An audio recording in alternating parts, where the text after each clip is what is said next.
Chapter 12 Betrayal. Rarity's horn glowed with a faint blue aura as she held it against the basement door. She breathed a slow, measured pace as the spell built up. After several long minutes, the magic welled up, flowing through her horn and into the door. A surge of green fire erupted at the tip of her horn. She gasped as the magic coursed through her, lifting her up and flinging her back. The force slammed her into the far wall, and she collapsed into a heap with a small whimper.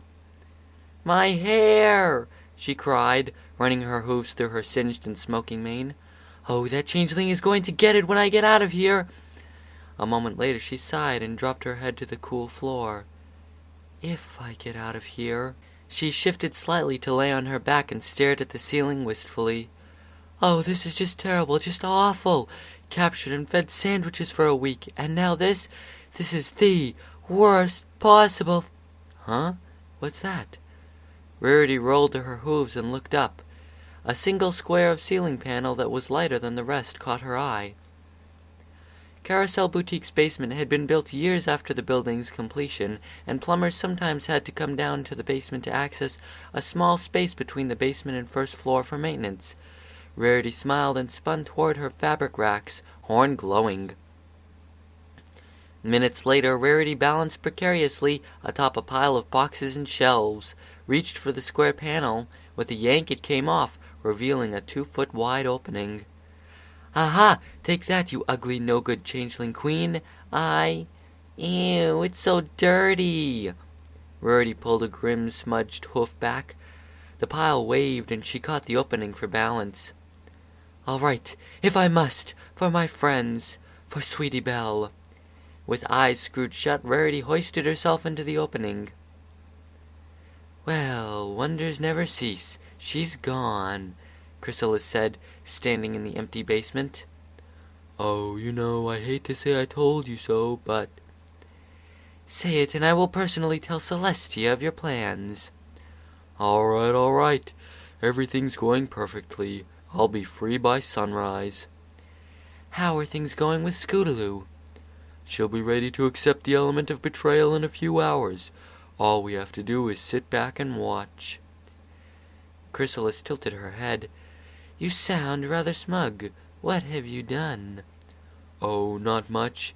I just thought it time that some pony helped the poor homeless filly." Scootaloo curled under her blanket shortly after sunset, still smiling from the day's activities. Not only had she helped her hero and mentor fix things with an old friend, she'd also gotten to understand Spike a little better, and was sure Discord could help him too. "So how many elements do we have left? 2? "1. I've been talking to another pony, our element of cruelty." Scootaloo shuddered. Finding Fluttershy's opposite scared her more than anything. What kind of evil would make up the element of cruelty? "I believe you know Diamond Tiara?" "Yeah, she's in my class." "Wait, you don't mean her?" Scootaloo burst into laughter, shaking her head. "Diamond Tiara is going to be the element of cruelty? Really?" "Is that a problem?" "No way! She's the meanest pony I've ever seen. I guess I was just expecting something more, like a fire-breathing monster from the Everfree Forest. Diamond Tiara is just a regular pony." "Well, yes, that's what we're looking for. Regular ponies with these special traits." "Yeah, okay. Hey, does this mean I'm actually going to have to talk to her?" Scootaloo shuddered at the thought of spending more than 30 seconds with the whiny, prissy rich girl. "It won't take very long. I'm sure you can just ignore her for the few minutes. By the way, I think some pony's coming." It took a moment for Discord's words to register. When she did understand, Scootaloo kicked her blanket away and rushed for the window. A figure was walking through the trees straight for the clubhouse. Scootaloo could just make out a messy rainbow mane in the moonlight shining through the branches. "What is Rainbow Dash doing here?" She turned and quickly kicked her bedding into a corner before turning back to the room. She trotted in place nervously when she realized no hiding place would stand up to more than a moment's searching. "A little help, Discord? I can't let her find me here." "I think it's a little late for that."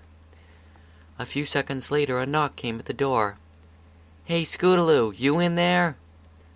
Scootaloo froze halfway under the table. It wasn't a coincidence Dash had come.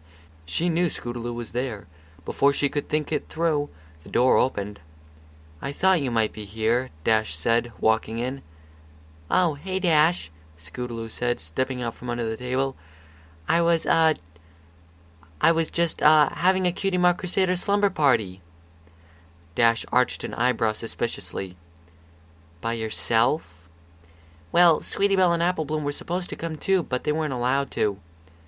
Dash sighed. "Save it, I already know." She sat down and patted the ground next to her. A cold weight settled in the pit of Scootaloo's stomach as she walked to Dash slowly and sat. "You do?" Dash nodded. "I started getting suspicious when Applejack and Rarity mentioned their sisters never went to your house, and they'd never met or seen your parents.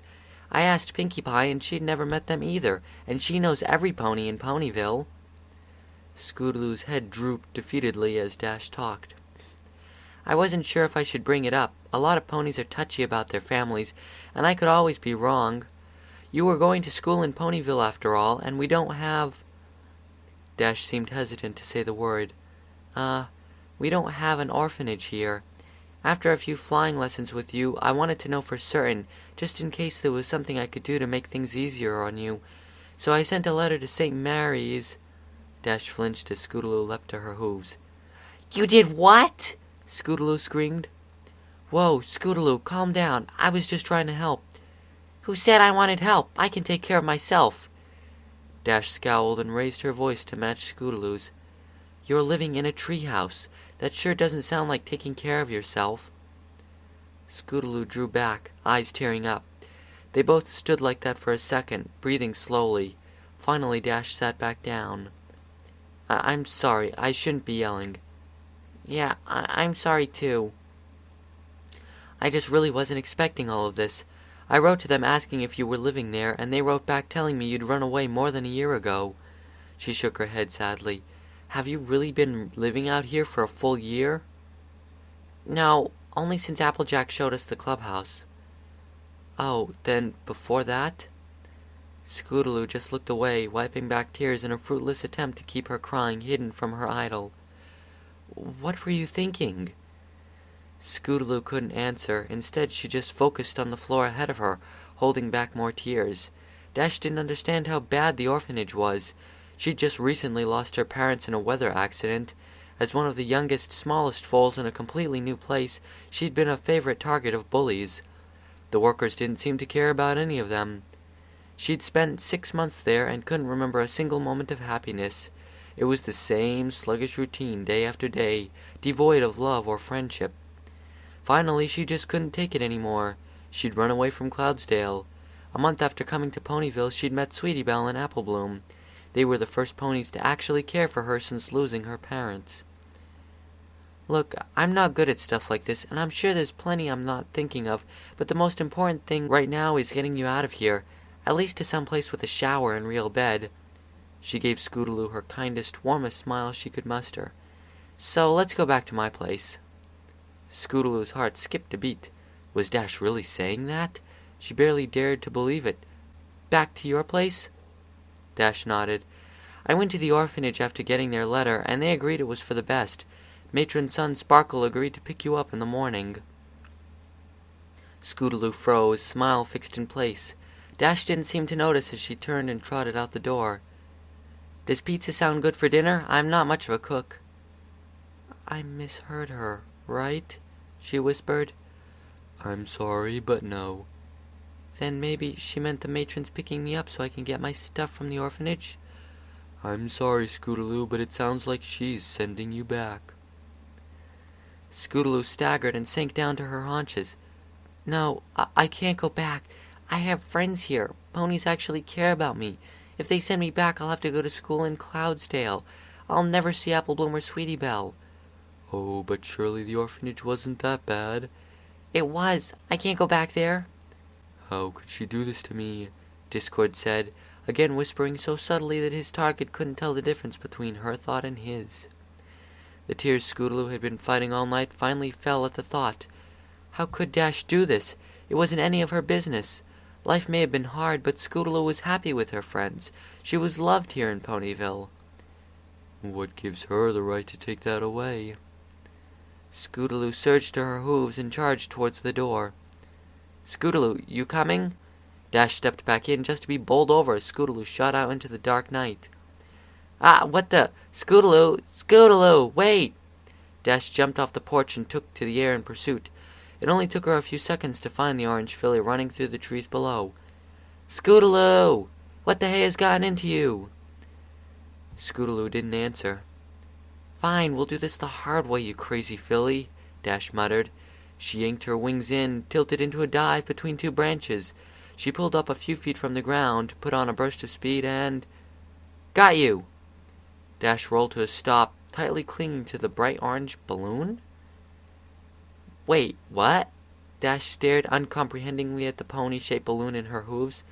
Suddenly a deep chuckle sent chills sweeping down her spine.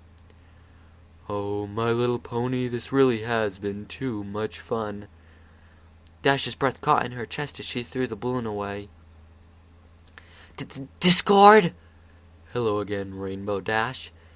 "Where are you?" Dash demanded. She turned in circles and her gaze fell on the balloon animal once again. "Where's Scootaloo?" "Oh, I can't tell you. That would be cheating." "Why did you help her get away?" "It's what friends do for each other, isn't it?" "Friends?" "Oh yes, Scootaloo and I have become the best of friends these past few months. So good, in fact, she's going to free me from my stone prison. Isn't that wonderful?" "You're lying!" "That's so rude, Rainbow Dash, but I'll let it slide after how much help you've been." "What do you mean?"